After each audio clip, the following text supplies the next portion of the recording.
Good morning, good evening, good afternoon, wherever you are. I hope you're having a great one. You're here with Emil, and what we're about to go over is the mandate for leadership, section 2, and this is going to be just a few pages. So let's go ahead and get to it.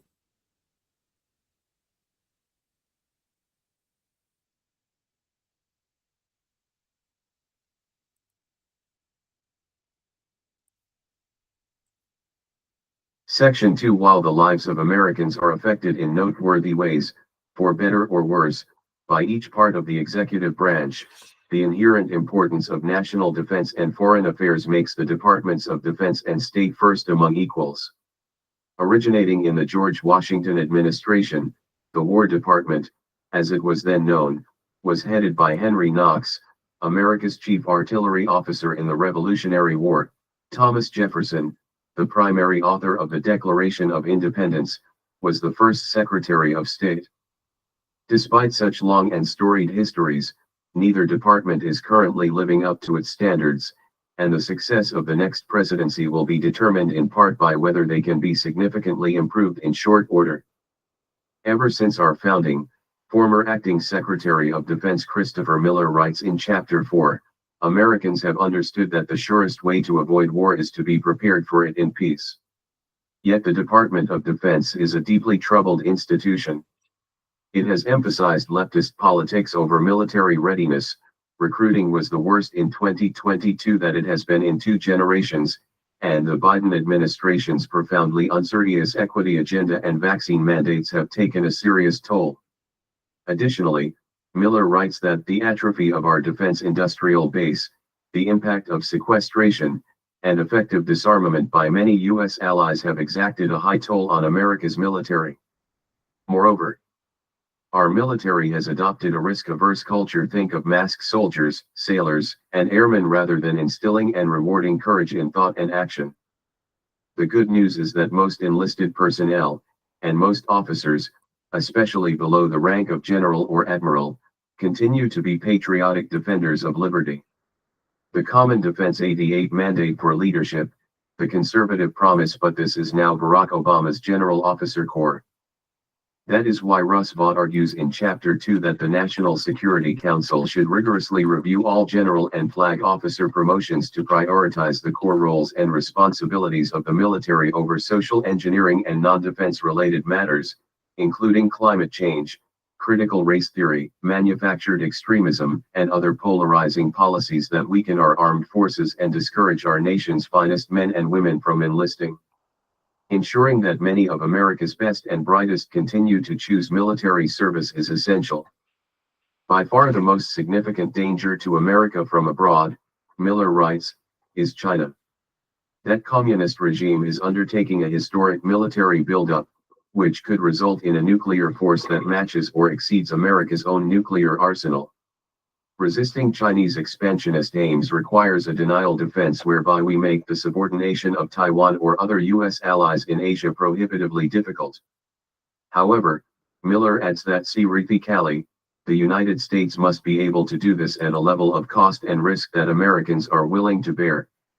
The best gauge of such willingness is congressional approval. Accordingly, we must rediscover and adhere to the founders' wise division of war powers, whereby Congress, the most representative and deliberative branch, decides whether to go to war, and the executive, the most energetic and decisive branch, decides how to carry it out once begun.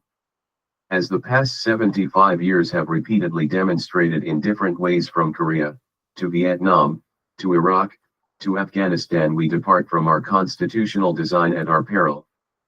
Miller writes that we must treat missile defense as a top priority, ensure that more of our weapons are made in America, reform the budgeting process, and sustain an efficient and effective counterterrorism enterprise.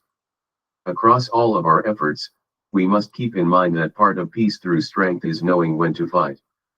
As George Washington warned nearly 2 centuries ago, we must continue to be on guard against being drawn into conflicts that do not justify great loss of American treasure or significant shedding of American blood.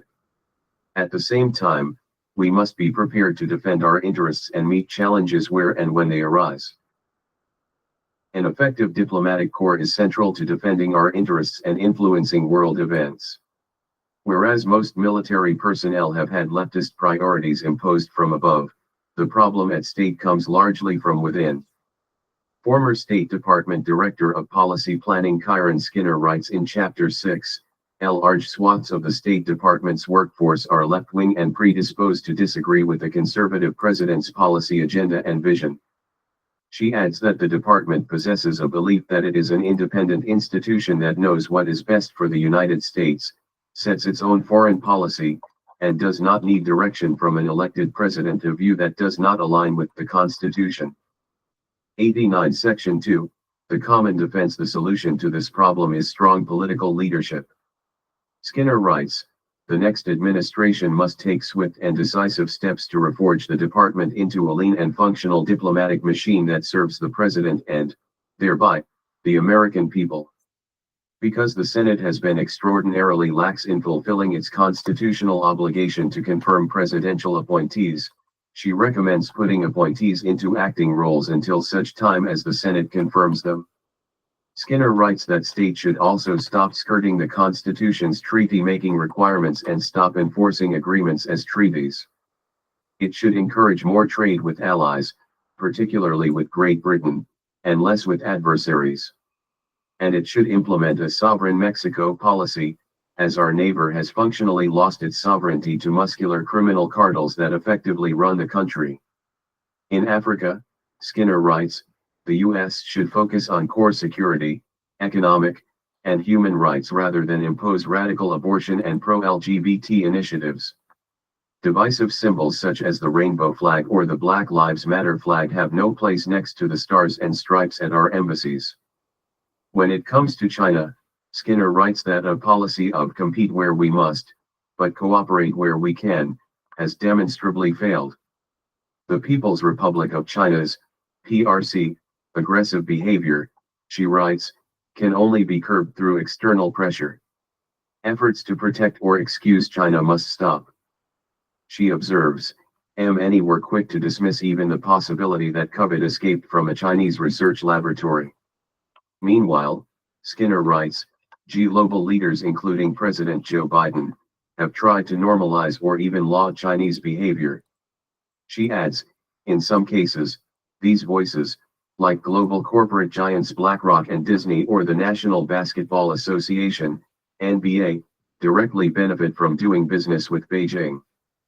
Former Vice President of the U.S. Agency for Global Media Maureen Amdar writes in Chapter 8 that we need to have people working for USM who actually believe in America, rather than allowing the agencies to function as anti-American, taxpayer-funded entities that parrot our adversaries' propaganda and talking points. Former Acting Deputy Secretary of Homeland Security Ken Cuccinelli says in Chapter 5 that the Department of Homeland Security, DHS, a creation of the George W. Bush era, should be closed, as it has added needless additional bureaucracy and expense without corresponding benefit. He recommends that it be replaced with a new standalone border and immigration agency at the cabinet level and that the remaining parts of DHS be distributed among other departments.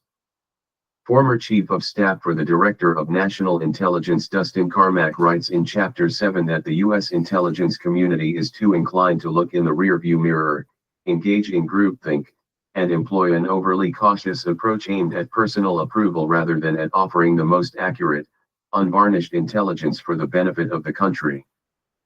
And in Chapter 9, former Acting Deputy Administrator of the U.S. Agency for International Development Max 90 Mandate for Leadership, the conservative Promise Primorac asserts that the United States Agency for International Development, USAID, must be reformed, writing, the Biden administration has deformed the agency by treating it as a global platform to pursue overseas a divisive political and cultural agenda that promotes abortion, climate extremism, gender radicalism, and interventions against perceived systematic racism.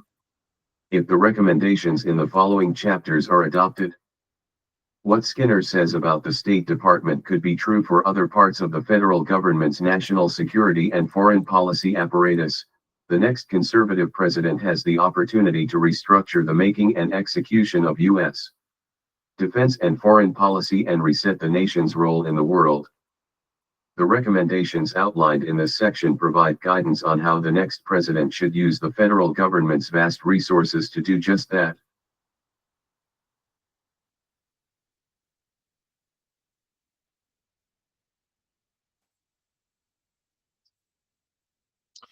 Yeah, so if you notice that this section, it highlighted the section presents a blueprint for a conservative overhaul of national defense and foreign policy, emphasizing military strength, executive control, and rejection of what it views as left-wing ideology overreach. It calls on the next conservative president to restructure and repurpose these agendas to better serve what they believe is their national interest. So what I'm saying is this,